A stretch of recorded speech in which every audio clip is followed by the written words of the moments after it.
something else. Can you say that one more No, time? so that's what I was trying to farm in this. I was just trying to farm an artifact that gives me elemental recharge from one of the newer artifacts. So in this game, elemental recharge is how quickly affects how quickly you get your ult back. Okay. It's still the cooldown timer, but the percentage is at. That's what elemental recharge does. So when you pick up a particle, quote unquote elemental particle, it gives you back some percentage, and then it factors that with your overall energy recharge. Mm-hmm. So the way people get around it, a character of a low elemental recharge but a high ultimate cost is they just have two of the same element, and they just feed the elemental orbs that the other one makes into the one they need. That's how they usually get around it. And like, it's been a minute since I've had to do that, but I bothered looking at it, I was like, yo, how high is the new character's elemental recharge? How high is her necessity for elemental recharge? I was like, 250. Like, I haven't seen that since base game. To win, Interesting. it's a simple decision. So I was like, oh, straight fucked I am, huh? Yup.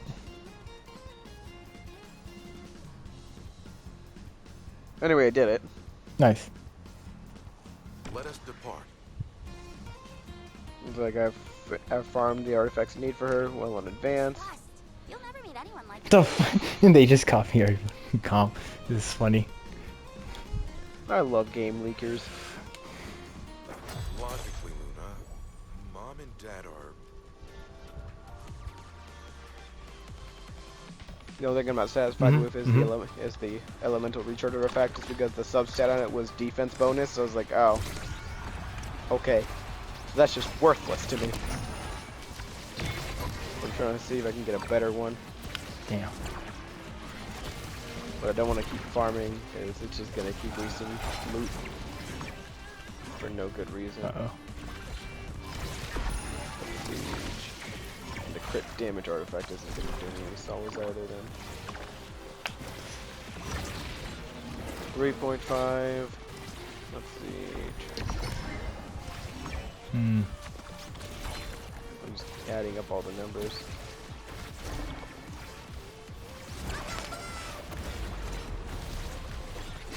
Fucking hell.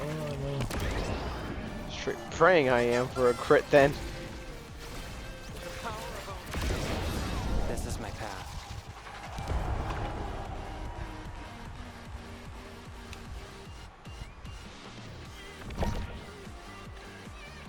Hmm.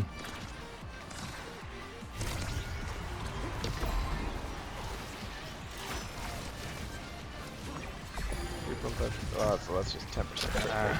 Oh, that's atrocious.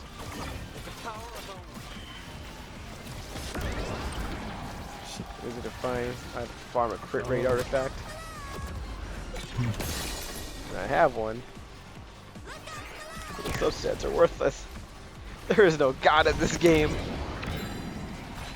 If you want to, know why I'm saying that? Is because for each artifact set, there's 5 artifacts in the set, and then each of them have their own things that they can drop as either HP, attack percent, elemental type. So essentially, the chance of you getting the artifact you want is of 2%, That's lame. and that's not including the substats. So when you get a god roll, it really is just you beating the odds. Oh no. There's a little tear in the corner of my eye. I'm like, damn it. I lost, but won. Allah. Hmm. Like I met the energy recharge requirement. What did it cost you? Mother. Like, it cost me my ability to get a critical off.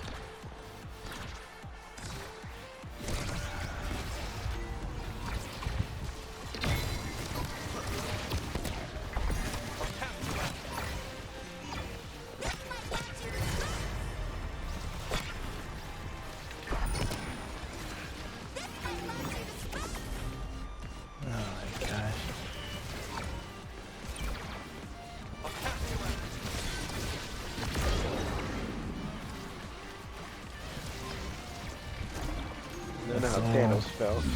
I'm sorry, little one. It must be done. Did you get the artifacts you wanted? Yes. What did it cost? My ability to crit. Is it worth?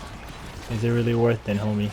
Not really. Yeah, most characters. Here's the thing. It really doesn't from a game.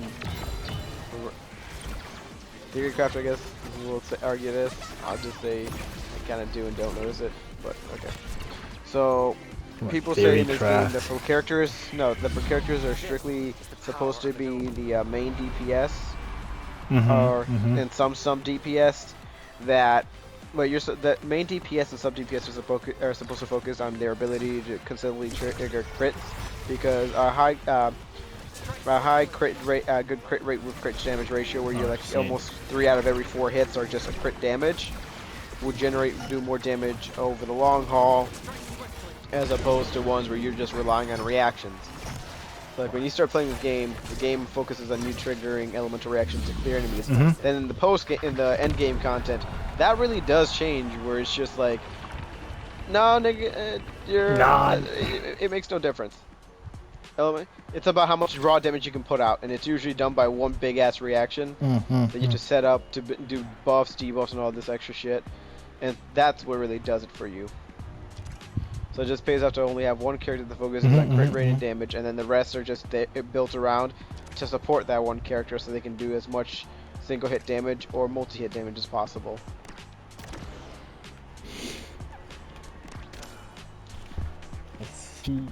Okay, so here's where the theory crafter bullshit comes in. So most theory crafters in this game, what they go by is that are these theory crafters also like speedrunners, or like do they help with that shit? Speedrunners, and they also get access to the beta. Like when I say beta, like so usually when, for example, right now this is patch 4.1, right? Yeah. They usually get access to the next build. The beta, when I say beta, like it's the 4.2 beta, so the next update. So they get to play the update before it comes out. You call that some bullshit. But mind you, it's in a beta environment where it's just like not everything's fully rendered / loaded. There's still glitches here and there, so it's why they call it the beta test environment. The test environment here, sorry. Anyways, what these theory crafters do is they get to test some new characters, explore the new areas that's going to be added, stuff like that. And that's why they're able to. They already have their YouTube videos prepared in advance. So like literally, you see like an hour or two before the next update goes live, they're already posting videos on where to get all this item, all the story quests, stuff like that. I'm just like, because you had 2 months of access to the shit, nigga. Well, 1.5 months, I should say that to be more accurate. You know what I mean? That's what the Amazons are like. How did these big name YouTubers get all this content done immediately? They had 1.5 months to do it. What a pleasant timeline. Anyways, the upside is a good chunk of them, they have like a sub account that's not linked to them, quote unquote, where they post some stuff from the next update that's going to happen. They never nerf characters in this game, to my surprise. They've only ever done one rework, and that's it. Usually if a character's shit from the get-go, they'll stay shit. But then they can gain value down the line if a new artifact set comes out, or if their element gets some additional reactions to it. Side thing. Anyways, so for the theory crafting, what they most of them say is this: if a character scales off of HP if HP is what they scale off of, as in their damage, their attacks and stuff are based on their HP, not their attack percentage, but rather their HP percentage, then odds are you don't have to give a shit for crit rate or crit damage, because the subset will none of the buffers / debuffers it will increase their attack damage. And that's true in the current meta. So based on all the characters that are released.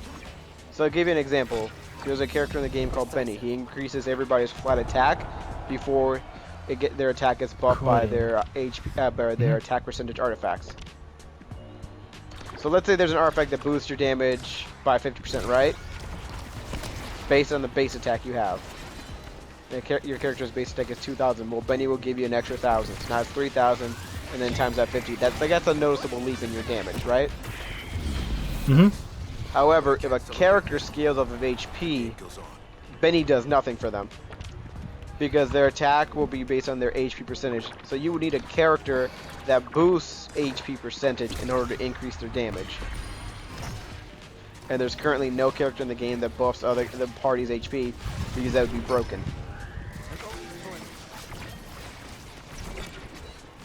What you could do is, theoretically, you know, pop off alt. All right, now all the characters gain extra HP, and so now all the HP ones gain an insane amount of more damage, depending on how much HP is given.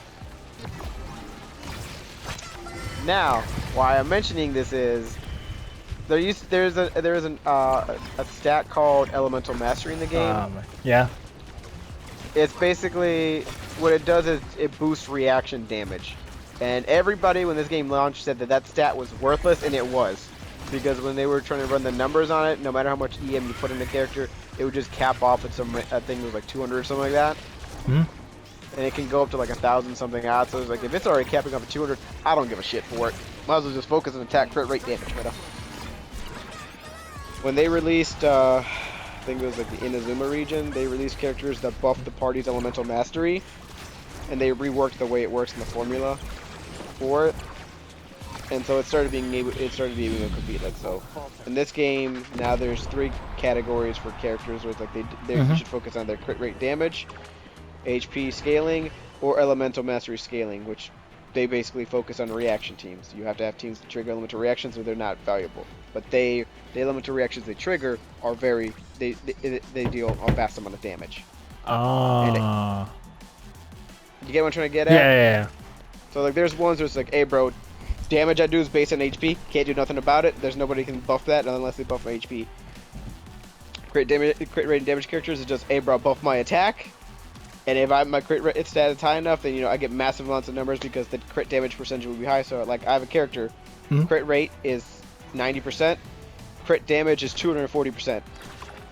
So at all times I'm always hitting 200%, 240% of what I should be hitting if it was a regular hit. That's Right. noticeable.